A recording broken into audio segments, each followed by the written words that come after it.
Oh my god, oh my god, oh my god, welcome, UFC connoisseurs. This is kidnatedabloodyelbow.com. Botching my intro, joined by Zane Simon for the UFC 192 6-round post-fight analysis. Oh my god, I'm stunned and bloody from that vicious 5-round championship fight. Awesomeness.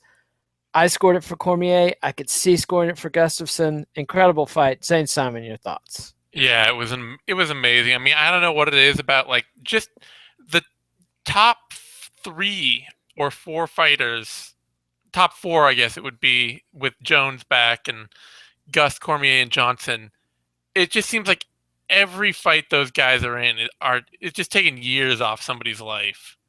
Yes, Gustafsson definitely a diminished man, and Cormier said that he feels the same way. That he expended years of vital forces on that battle.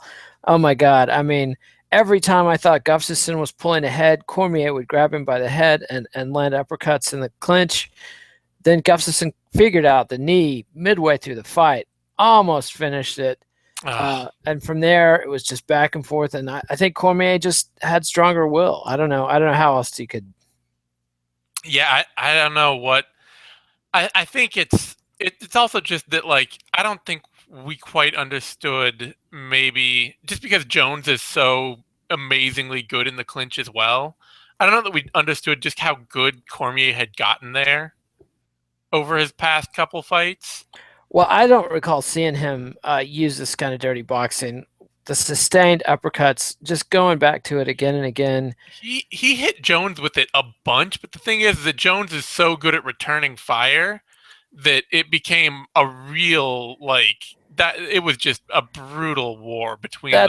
That's the key distinction because we have seen Cormier grab his opponent by the head and land the uppercut, but we haven't seen him really just go to town on a helpless opponent. I mean, Yeah. he would hit Gustafsson once with it, and that would shut down Gustafsson's offense, and then Cormier from then would have 5 or 6 free shots. And incredible fortitude for Gustafsson to recover from that again and again and get back into the fight because those were vicious strikes that really seemed to freeze him in his tracks. Yeah, it was I mean it just shows how much I think it just shows how much willpower Gustafsson has to keep going. And both of these guys just keep going on through that, taking shot after shot. I mean, I don't know. It was an amazing fight. It's like I say, you put any of those 4 fighters together at the top of light heavyweight into any fight combination, and they just seem to have the most brutal, life-taking fights you can imagine. Absolutely, absolutely. And as much as I'm looking forward to seeing John Jones rematch Cormier, I'm also looking forward to seeing John Jones against Anthony Johnson and a rematch with Alexander Gustafsson. So lots to look forward to. And poor Ryan Bader, co-main event winner, he's just not in my mental picture despite winning a dominant decision over next champion Rashad Evans. Yeah, it was the best performance of Bader's career. I mean, it was Easily. easily the best performance of his career. People were like, "Oh, I mean, it just shows Rashad's shot." Rashad didn't honestly look much different than he had before. It just Maybe a hair slower. maybe a hair, but mostly he just had a fighter in front of him who could throw a consistent jab. And that is so rare, especially above 170 pounds. When you get middleweight or above, a guy who can throw a jab more than once. And Yes. it shut down Rashad's whole game. It really did. It took him out of his game. And again, it's impossible to know at this point whether or not Rashad Evans is just that rusty after 2 years off or whether or not Ryan Bader has improved that much. I think it's probably some of both.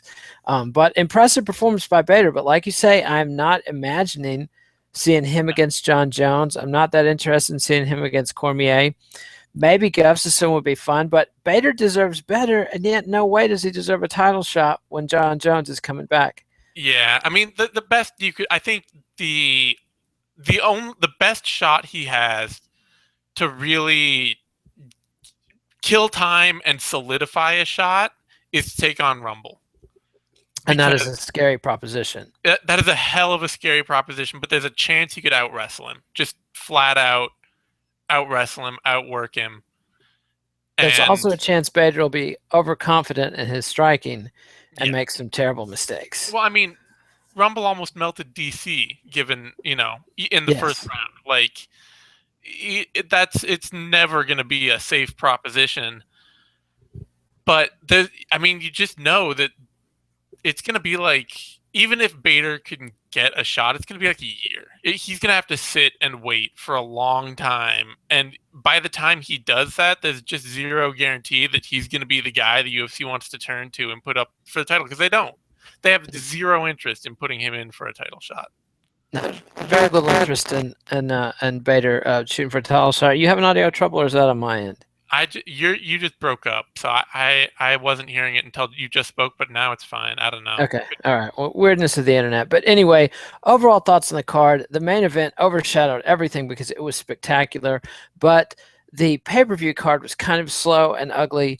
But the prelims were very exciting, and to me, the most exciting thing, even more so than the excellent main event, was the number of exciting young prospects that's shown. Not all of them won their fights, but you saw some real talent and some really, really young guys doing very well. Yair Rodriguez in the main event of the Fox Sports 1 card, he faded as the fight went on, but he was absolutely tested by a game and skilled Dan Hooker, who tried something that you would stand to reason would beat Rodriguez and couldn't do it. Rodriguez just does amazing, crazy fun stuff, but is so fast and so slick on the ground and so successful with the crazy capoeira and taekwondo striking he's doing that I'm really excited for this guy in the featherweight division. Yeah, I mean, he's all the athletic potential in the world, and all he needs to do is stay consistent in his training, and he'll get the skills to go with it. Because I mean, somebody who can hit the kicks he's hitting, because it's not just like he's throwing them, he's actually landing a lot of those ridiculous kicks. Somebody with that coordination and speed is going to do well with whatever you teach him.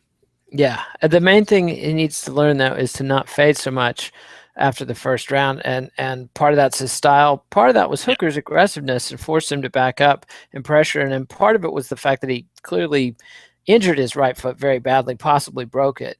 It looked awful, and I cannot imagine running around and kicking somebody with a foot that's swollen up like a water balloon like that. But you also had Albert Tumenov at the welterweight division, just assault and batter Alan Jaban.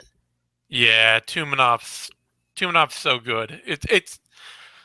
It makes the combat sports aficionado in me really happy, because I like Joban. He's a good fighter. He's fun. He's an action fighter. He's not going to back down from anyone. But you saw them at the weigh-ins, and Joban is just like this sculpted god. Looks amazing. Everybody's swooning. And Tumenov looks like he just got drug out of a river. And just this dumpy, weird-looking, crazy-looking guy. And you put him in the cage, and Tumenov is just a thing of beauty. Yeah, he utterly dismantled Joban, and it was vicious. Yeah, I love watching Tumenov fight. He's showed that his technical striking, it's not just like, he's not suffering from that can be taken, good technical striker that can be taken down and thrown off his game thing that is such a bane for kickboxers and MMA. Yeah, he's really got striking that fits MMA. That actually, he can throw it and land it and make it work without putting himself at risk. And he's got, he's going to be an elite talent for a while at the top of that division. I hope so. He's not even in the top 15 yet, but I think it's just a matter of time before he gets a challenge. I want to save the future matchups for later, though, and keep running through the card, kind of doing it backwards, but that's just because I was more excited about the Fox Sports 1 prelim than I was about the undercard of the pay-per-view. Then you had Adriano Martins catch Islam Makhachev, who had looked very, very good up to that point, but countered him, viciously knocked him out cold. Yeah, I mean, I feel bad for Islam Makhachev, because he's a great, bright prospect, talented, skilled, a really good young fighter, but he just came up against a really incredibly skilled vet at the peak of his abilities. Adriano Martins, the only guy he's lost to since 2011 is Donald Cerrone. And that's a hell of a run.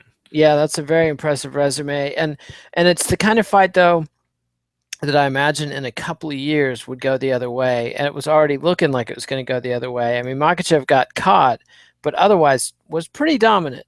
I don't know. I mean, it could go the other way if Martins started falling off, because Martins has been around forever. This is somebody who's really just he's been a measure of consistency, but he's been fighting since 2004. It's not like he's a new kid on the block. But I don't know. I mean, it's just it was too much for a prospect. I had hoped that Makhachev would really show that he's going to exceed the curve and be one of those Chris Weidman types that just blows away and really moves quicker than he should through the sport.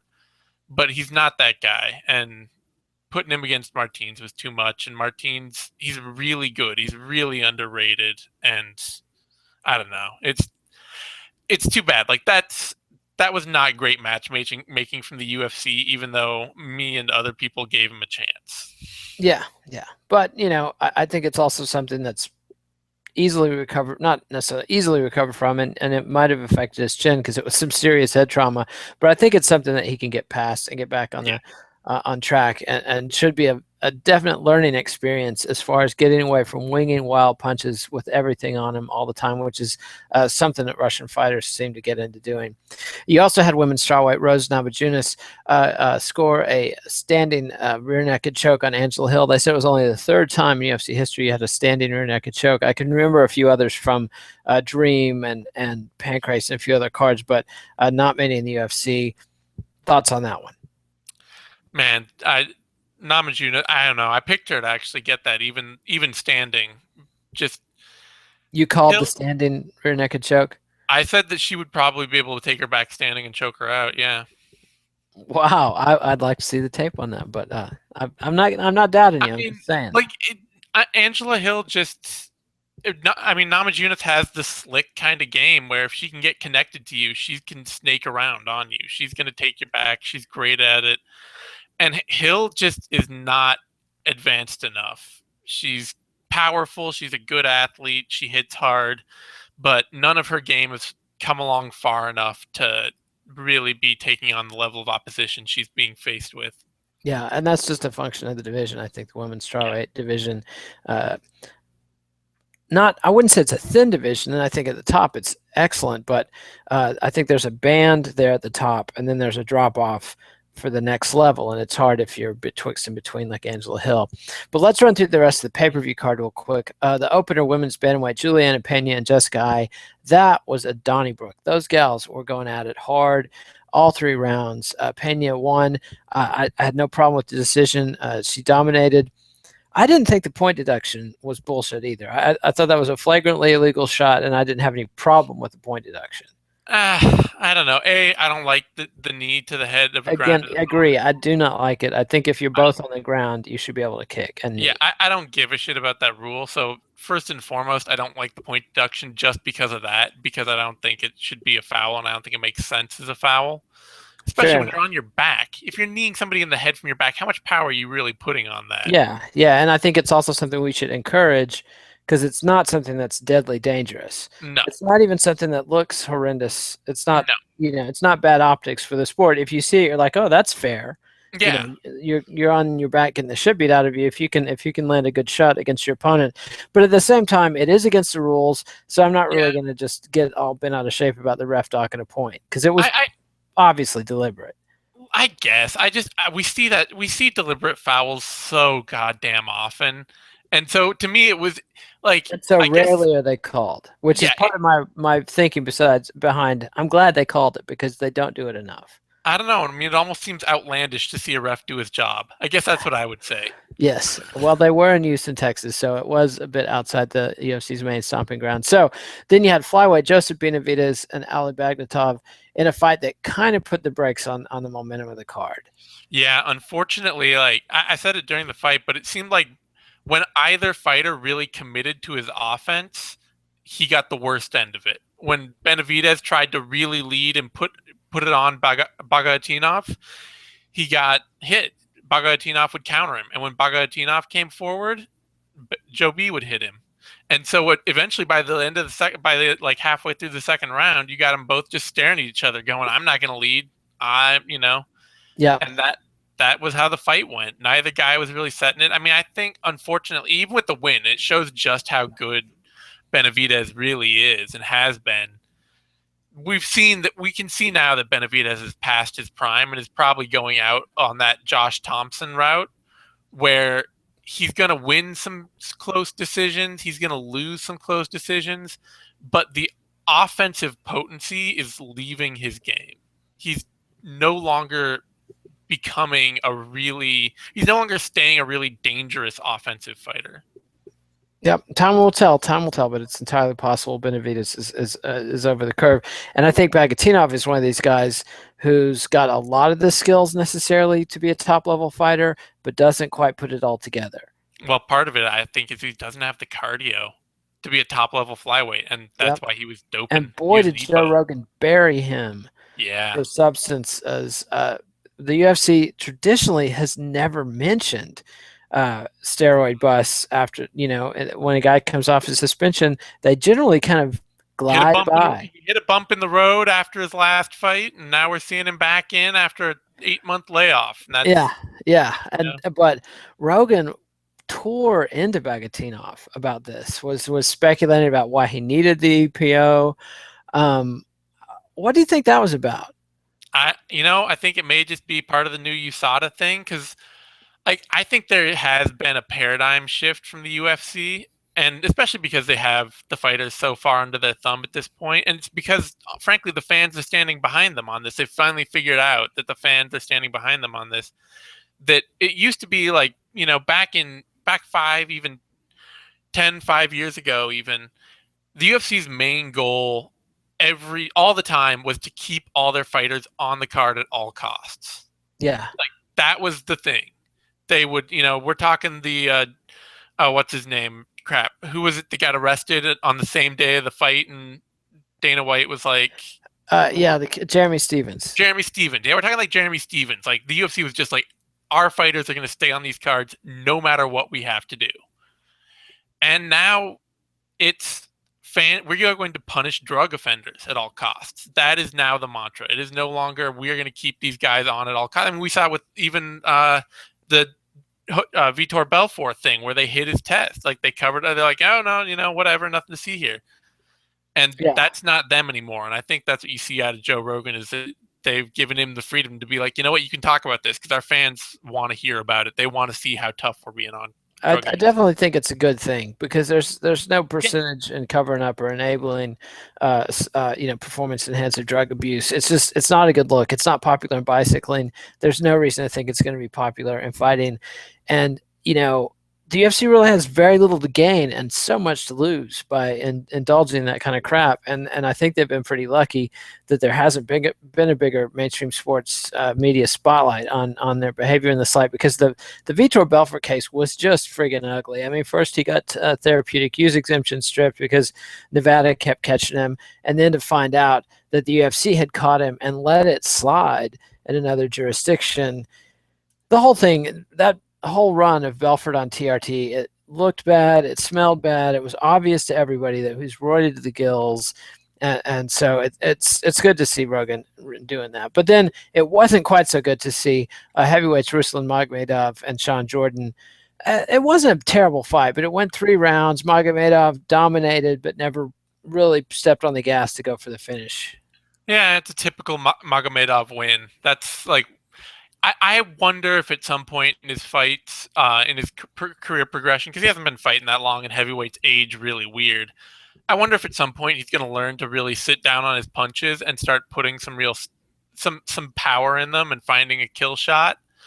But over his career, most of what he's done is just be the patient, consistent combination kickboxer who outpoints other heavyweights. And Jordan came close, but Jordan looked out of shape. I mean, he looked out of shape, and he got hurt early.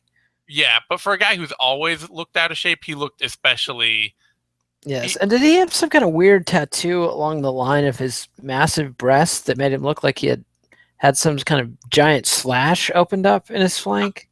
I don't know. I may have missed that, but I don't know. I just kept seeing it, and it looked like I was like, has he been split open like a whale with a blubber knife? And then no, that's not what that is. So I don't know what it was, but he looked heavy, which he always does. and slow. It reminded me of the Tim Boetsch fight against Konstantinos Philippou when he broke his hand and got poked in the eye, and just at a certain point began to look like a wounded bull at a bear baiting or wounded bear at a bear baiting contest. I mean, Jordan, big scary guy, but he was pretty early on in the first round. He was no longer attacking with the kind of fearless abandon that you're used to seeing him. Yeah, and part of it I think is just that Magomedov does have the cardio to go 15 minutes really pretty easily, and he's got pretty good takedown defense. Not amazing, but good enough to make a heavyweight really work. Yep.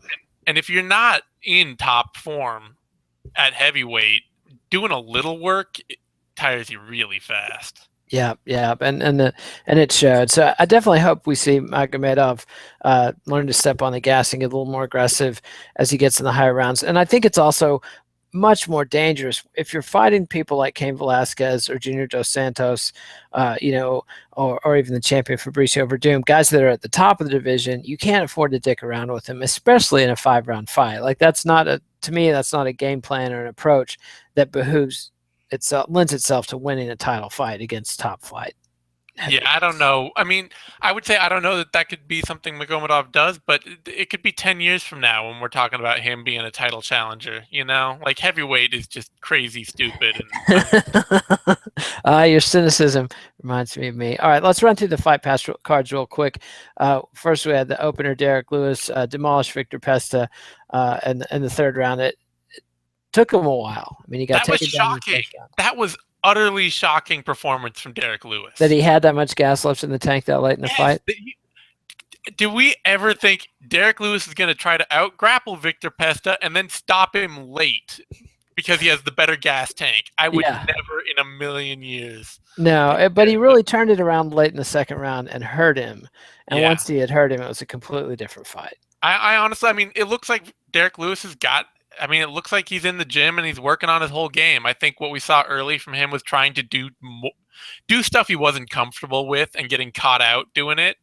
But then when he actually went back and, okay, I'll sit on my punches, I'll stuff shots, and I'll work range, or, a good range game, he did really well. So I think that's probably the best performance I've seen from Derek Lewis. I definitely think so. It's much more impressive than the sloppy early wins he normally racks up. And Victor Pesta, I'm not writing off entirely, but I'm not expecting big things.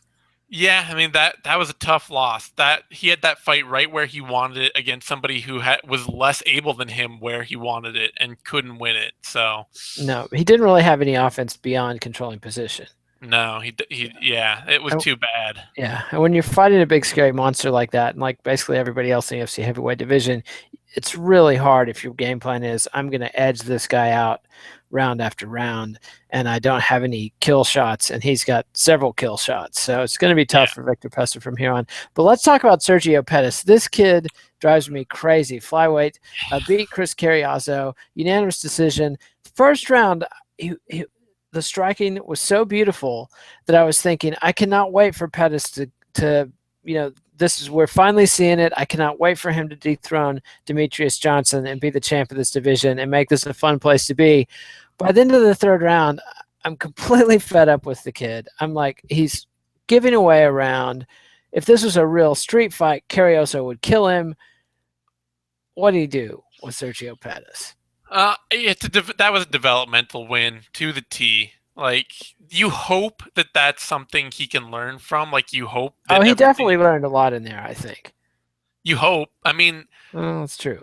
Like, the thing is that Pettis is in a weird situation where not only is he good and talented and young and going to continue to improve, but he's also already had enough fights that we should be starting to see a pretty cohesive fighter. And so, like... Well, we see a fighter who consistently fades after the first round. Yeah, and, I mean, I don't know. Like, Carriazo... We see a fighter who consistently gives away rounds by going to his back and dicking around. Yeah, and the thing is, with somebody who started as young as Pettis did, this is somebody who started at like 17, 18 as a pro. Like, yeah, he's only 22, but he's also, we're talking about somebody who's on that Jordan Meehan track right now. And that could be a career that's got some real highlights in it, but is plagued with inconsistency. Yep, that's already his trademark. So we'll see where he goes. Who would you like to see him fight next? If I'm looking at the flyweight division, I mean, I want to see him continue building, but he does need, like, he's beat Chris Carriazo. He needs to get some harder fights. He's had enough time to develop. So let's see. I'm trying to think who's Dustin coming. Ortiz. Dustin Ortiz would be a hell of a tough fight for him. That would not be a fight he would win, and I don't know that's a fight he would be. You don't think he could get past Ortiz? No, I do not think he would get past Dustin Ortiz. I think I would probably, if Louis Smolka beats Patrick Holohan, which I think he will, or Houlihan, I'd like to see him fight Smolka maybe. Yep. That's a cautious pick. I'd kind of like to see him get thrown in the deep end. Like, Yeah, I don't know that he's learning anything in these developmental fights they're giving him. Although Carriazo, this guy's the guy who fought for the title. He's no joke, but he's also a guy with no outstanding skill set. Isn't a real big threat to finish the fight instantly. Although that heel hook he was threatening was a very, very nasty position. yeah, it's true. It was he. I mean, Carriazo is just one of those guys. Like, we are seeing him fade slowly out, and he's still competitive. He can still pick it up late, but he's starting slower and slower. It's taking him longer and longer to find his competitive edge against guys. And yeah, I don't know. Like, I hope he could be a competitive gatekeeper for a while longer, but I hope he's got other things in mind. Yep, indeed, I can't argue. But then the final fight on Fight Pass, Sage Northcutt. This is a kid that Dana White had been talking up in videos on social media before the card. Blitz Francisco Trevino, who slipped early on. Northcutt came charging after him with straight punches up against the cage, then slammed him down, and then just elbowed the bejesus out of him. I thought he was hitting him in the back of the head a bit much. I've seen him call guys for less than that, but still impressive performance from the kid. Yeah, it was exactly the win Sage Northcutt should get in a fight like that. Trevino, that's what they were there to do, basically. Yeah. Trevino probably stamped his ticket out of the UFC with that performance, especially getting pissed at the ref afterward. Yeah. And just, coming in overweight, getting mad at the ref. And he's just the lowest level lightweight the UFC has, honestly. Yeah, it doesn't get him anywhere. Who would you like to see Northcutt fight next? I think this is definitely a kid that they should bring along. No rush to develop this kid. They should sign somebody for him to fight, honestly, in his next one. Find somebody else. Brazil, Latin America tough fighter. Just some regional Midwestern can crusher.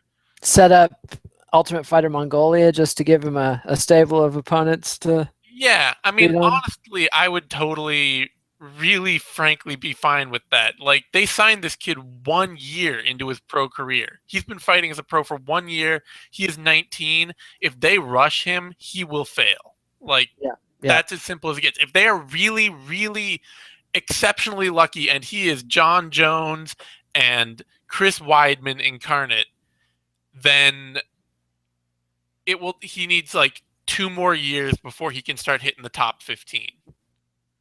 Yep. So it's true. I mean, John Jones was on the undercard for quite a while. People forget that, but that John Jones was a kid who kind of had a slow simmer.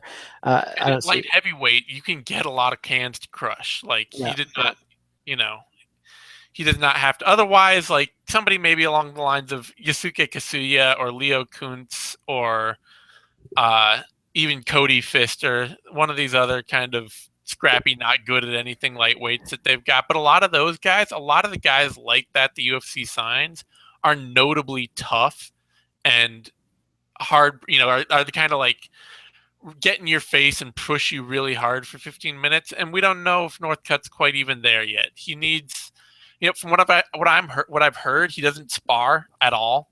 Like, his dad's his head coach, and they just shuttle him from like BJJ training to kickboxing training to, to wrestling training and all that stuff like that. Like, he's in a sort of private, like what are those athletic programs that aren't school affiliated? Not intramural. Yeah. Intramural? whatever. Anyway, Yeah, it's totally like like it's soccer practice or some yeah, shit. yeah. So so the kid's definitely green. I don't know if you can get that excited about him. He's got some athletic ability. He's got some charisma. So He's it's a monstrous talented athlete with a great base. Like you should be excited about him, and the UFC, like they handpicked him and they will protect him. And the thing that we've seen more and more with a star like that, they will get him into a big camp. Like you yeah, notice Conor McGregor does a lot of his like a lot of private camps out in Vegas now. He's not hanging out at that gym in Ireland so much. Like yep. the UFC will give you money if they pick you out and they say you're going to be a star. They will make sure that you are trained well. Yeah. It's very true, and it's very exciting. Between Pettis, Northcutt, Tumenov, and Rodriguez, and a little flash from Islam Makhachev in a loss. Some very exciting talent under the undercard. Let's run through though. Who do you think Rose Namajunas? Who would be good for her next? Well, she's got a big stamp on her back as like the top 4 straw weight, and she's gonna have to figure out something with that. I'd like to see her fight Jessica Aguilar, frankly, and just like Aguilar's not a dangerous striker. She's not, especially just a dangerous fighter. She's a very controlling, grinding fighter, and that would be a big step back. I mean, from Hill, it would be a step up, but Aguilar's only ranked 12th, but they basically just need to either give Aguilar a big jump or let Rose Namajunas sink or swim. She's got to say, she's got to beat some ranked opponents so that they can figure out whether she justifies her hype or start resetting the rankings. Because her at 4 off wins over Angela Hill and a loss to Carla Esparza, it just doesn't make much sense. Yeah, no, it's pretty strange. Pretty strange ranking. How about Adriano Martins? Adriano Martins needs to be fighting top 15 opposition all the way. There's no reason to be throwing him against green fighters. I'd like to see him against Bobby Green when Green comes back. I'd be happy to watch him fight Ally Quinta. I'd be happy to watch him fight Benil Dariush. What about Poirier? Who's Poirier got next? Duffy. He's got Duffy, but that fight's happening quickly. I'd love to see him fight the winner of Dustin Poirier versus Joe Duffy. Those would all be just a top 15 lightweight. Yeah, that would be fun stuff. I look forward to seeing his next fight. What about Makhachev? Where does he go on recovery? Well, there's a lot of lightweights that somebody like him can fight. Honestly, just pick somebody less experienced. He could fight Cody Pfister. He could fight Joe Ellenberger or Shane Campbell or Brian Barberena. I think it's pretty sadistic to put him there against Shane Campbell, but yeah, I get the idea. That would be I think that's the right thing to do. Sadistic for who? Well, yeah, it's good for Makhachev. It's good for the sport. Yes. Yeah. I mean, they threw him too deep and he failed. The next step should be Cajun Johnson or something like that. Yep. What about Tumenov? Tumenov, he is about on the point. Let me see if I'm right about this, but he's, for as young as he is, he's got the kind of time under his belt now where I think he should start. Yeah, he's been around for about 5 years, so it's about time for him to start looking at the top 15 and getting some legit top fights. People have been throwing out putting him in against what's the perennial Strikeforce failure who moved Tarek Saffiedine? Not Tarek Saffiedine, although that would be fun, but who's in the top 15, I'm not seeing that. Lawrence Larkin, not top 15. Lawrence Larkin, yes. I'd love to see him against Lawrence Larkin. I heard somebody throw out Neil Magny. I'd love to see him fight Stephen Thompson. Yeah, I'd like to see the Stephen Thompson matchup. What about Gunnar Nelson? Gunnar Nelson has Damian Maia up next, so yeah, that'll be interesting. But that'll be a seriously fun booking. Tarek Saffiedine would be fine too. I'd like to see him not. I don't know. I worry about a fight with Tarek Saffiedine being like something that would set him back. I think Magny would be like a great step to just get him ranked and then start looking at what next to do with him. Magny's coming off a loss, so I presume they would. Yeah, they probably wouldn't do that. So, what about Yair Rodriguez? Who do you see next for him? Yeah, Rodriguez, he definitely is another guy that the UFC needs to build slow. He's somebody they're really invested in. He's got Yeah, all the he's athletic young and potential. he's flashy. I don't think they want to put him into the top 15 just yet. No, maybe somebody like Mike Wilkinson when Wilkinson comes back, or even Tiago Trator off his latest win, or they could give him a solid bump. They could put him in against Mizuto Hirota. That would be a solid bump Yeah, up where that'd be a fight that I think he could win and would be a real test. yeah, it would be a tough, gritty test, but not somebody who's likely to just annihilate him. Yeah. You don't want to put him in there against one of these killers that even if he's got overall he's the better fighter. If he makes a mistake, he's going to get just shattered. So I Yeah. think Hirota would be a good one. But man, I'm high on Yair Rodriguez. That kid, that is what I like to see. It's innovative stuff, it's crazy stuff, it's fun stuff, and the skill set, the athleticism is just incredible. So and I'm looking forward to seeing more of Sage Northcutt. I like the UFC getting behind these guys. And speaking of getting behind people, that preview for UFC 193, we've been talking all week about where was the promo money for UFC 192. That's where There it was. was. It was in that Yep. epic trailer for UFC 193 that really was a new style production for the UFC and really classy. I mean, Well, I it mean, looked like they went beyond the circle of guys that party with Dana White for the crew of the production crew. That's, I mean, they were. It's like they actually looked at the video before they hired the guy.